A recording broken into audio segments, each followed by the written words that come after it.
ముఖ్యమైన విద్య ఉద్యోగ అప్డేట్స్ పూర్తి వివరాలు. ప్రియమైన విద్యార్థులు మరియు ఉద్యోగార్థులారా, ఈరోజు మీకోసం చాలా ముఖ్యమైన అప్డేట్స్ తీసుకొచ్చాం. వీటిలో ప్రభుత్వ ఉద్యోగాలు, పరీక్షలు, ఫలితాలు, అడ్మిషన్లు మరియు ఉచిత కోచింగ్ అవకాశాలు ఉన్నాయి. కాబట్టి చివరి వరకు తప్పకుండా వినండి. మొదటిగా భారత తపాలా శాఖ నుండి ఒక ముఖ్యమైన అప్డేట్ వచ్చింది.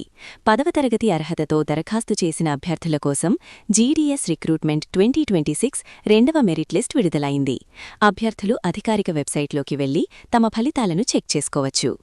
తర్వాత ఎస్ఎస్సి సిహెచ్ఎస్ఎల్ పరీక్షకు సంబంధించిన ముఖ్యమైన సమాచారం. ఏప్రిల్ 10, 2026న షిఫ్ట్ 2లో నిర్వహించిన స్కిల్ టెస్ట్, టైపింగ్ టెస్ట్ సాంకేతిక సమస్యల కారణంగా రద్దు చేయబడింది. ఈ పరీక్షను తిరిగి ఏప్రిల్ 22న నిర్వహించనున్నారు. అడ్మిట్ కార్డులు ఏప్రిల్ 17 నుంచి అందుబాటులో ఉంటాయి. ఈ రీ ఎగ్జామ్కు షిఫ్ట్ 1లో హాజరైన అభ్యర్థులకే అవకాశముంటుంది. ఇప్పటికే మినహాయింపు పొందిన వారికి అదే మినహాయింపు కొనసాగుతుంది. ఇక యూపీఎస్సీ ఎన్డీఏ 1 పరీక్షకు సంబంధించిన అడ్మిట్ కార్డులు విడుదలయ్యాయి. అభ్యర్థులు అధికారిక వెబ్సైట్ ద్వారా వెంటనే డౌన్లోడ్ చేసుకోవాలి. ఇంజనీరింగ్ విద్యార్థులకు ముఖ్యమైన అప్డేట్.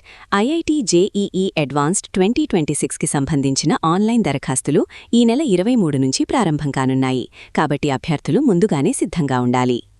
ఇంటర్మీడియట్ విద్యార్థులకు మంచి వార్త.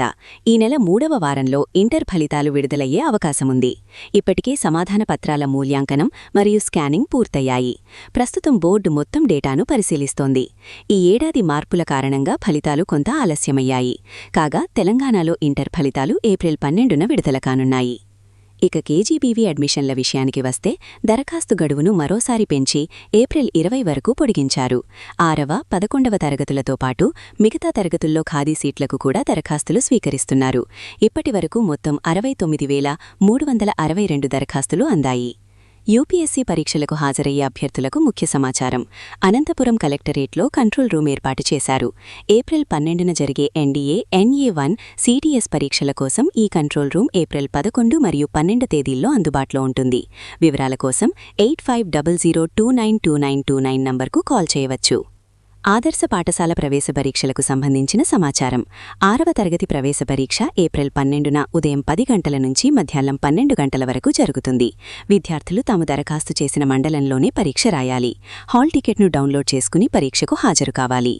అదేవిధంగా హెచ్ఎం పదోన్నతుల కోసం స్కూల్ అసిస్టెంట్ల సీనియారిటీ జాబితా విడుదల చేశారు. ఈ జాబితా డీఈఓ బ్లాగ్లో అందుబాటులో ఉంది. అభ్యంతరాలు ఉంటే ఏప్రిల్ 15 లోపు ఆధారాలతో సమర్పించాలి. ఎంజేబీ పాఠశాలల్లో 5వ తరగతి ప్రవేశ పరీక్షలు కూడా ఏప్రిల్ 12న ఉదయం 10 నుంచి మధ్యాహ్నం 12 వరకు నిర్వహించబడతాయి. విద్యార్థులు హాల్ టికెట్తో పాటు ఆధార్ కార్డు తప్పనిసరిగా తీసుకురావాలి. జిల్లా వ్యాప్తంగా పలు కేంద్రాల్లో ఈ పరీక్ష జరుగుతుంది. అనంతపురంలో ఒక మంచి అవకాశం. ఉచిత ఏఐ సమ్మర్ క్యాంపు ప్రారంభించారు. విద్యార్థులు, ఉపాధ్యాయులు మరియు ఆసక్తిగలవారికి భవిష్యత్తుకు అవసరమైన ఏఐ నైపుణ్యాలు నేర్పిస్తున్నారు. ప్రతిరోజు సాయంత్రం 5:30 నుంచి రాత్రి 8:30 వరకు క్లాసులు నిర్వహిస్తున్నారు. మరిన్ని వివరాలకు 9347922102 నంబర్ను సంప్రదించవచ్చు. రామగిరిలో మరో మంచి అవకాశం. 10వ తరగతి పూర్తి చేసిన విద్యార్థులకు పోటీ పరీక్షలకు ఉచిత కోచింగ్ అందిస్తున్నారు. ఏప్రిల్ ఆర్జేసీ, పాలీసెట్ పరీక్షలకు పాటు స్పోకెన్ ఇంగ్లీష్ శిక్షణ కూడా ఇస్తున్నారు. స్టడీ మెటీరియల్ కూడా ఉచితంగా అందిస్తున్నారు. కాబట్టి విద్యార్థులు ఈ అవకాశాన్ని తప్పకుండా ఉపయోగించుకోవాలి. చివరగా విద్యార్థులు మరియు ఉద్యోగార్థులు ఈ అన్ని అవకాశాలను సద్వినియోగం చేసుకుని సమయానికి దరఖాస్తులు చేసుకుని తమ భవిష్యత్తును బలంగా నిర్మించుకోవాలని మనస్ఫూర్తిగా కోరుకుంటున్నాం. ఇలాంటి మరిన్ని అప్డేట్స్ కోసం మాతోనే ఉండండి. ధన్యవాదాలు.